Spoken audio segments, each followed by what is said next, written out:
which is wrong, which is squarely wrong idea. Misinterpretation, knowingly misinterpretation.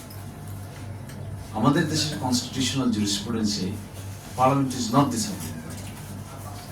Parliament is subject to constitution, subject to the will of the people. যে argument করা হচ্ছে সরকারের পক্ষ থেকে কেন sovereign, তারা বলছে বাংলাদেশ একটি একক, স্বাধীন এবং সার্বভৌম প্রজাতন্ত্র।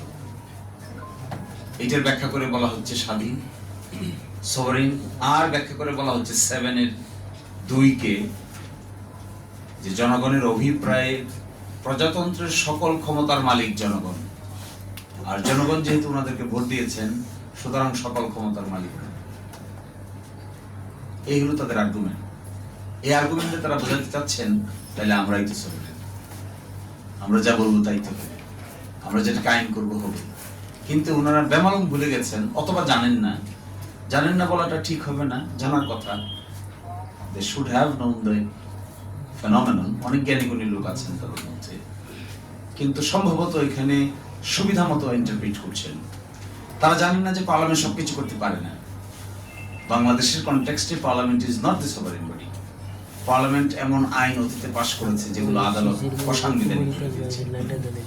বাংলাদেশের পার্লামেন্টকে 65 এর অধীনে কাজ করতে হয় এবং 65 বলে দিচ্ছে যে তার লিমিটেশন কোথায়। তার লিমিটেশন হলো জাতীয় সংসদ নামে বাংলাদেশের একটি সংসদ থাকিবে এবং এই সংবিধানের বিধানাবলী সাপেক্ষে প্রজাতন্ত্রের আইন প্রণয়ন ক্ষমতা সংসদের উপর ন্যস্ত থাকবে। ততটুকু পারবে যতটুকু কন্ট্রাডিক্টরি হবে না। যেটা কন্ট্রাডিক্টরি হবে এটা পার্লামেন্টের সিদ্ধান্ত উইল বি ভয়েড, কাজে আসবে না। অতীতে বাংলাদেশের 2/3 মেজরিটিতে বেশ কয়েকটা অ্যামেন্ডমেন্ট পাস করা হয়েছে যেগুলো পরবর্তীতে সংসদে এসে সুপ্রিম কোর্টে এসে অসাংবিধানিক ডিক্লেয়ার হয়ে গেছে। 8th অ্যামেন্ডমেন্ট গিয়েছে, 5th অ্যামেন্ডমেন্ট গিয়েছে, 13th অ্যামেন্ডমেন্ট গিয়েছে, 16th অ্যামেন্ডমেন্ট গিয়েছে, 7th অ্যামেন্ডমেন্ট গিয়েছে। এত কিছু চলে গেছে বাংলাদেশের সুপ্রিম কোর্টের রায়ের ভিত্তিতে। তারপরে দাঁড়িয়ে পার্লামেন্টে বলছে পার্লামেন্ট নাকি sovereign. How funny. Even do not have the preliminary idea of jurisprudence. কি করে হয়?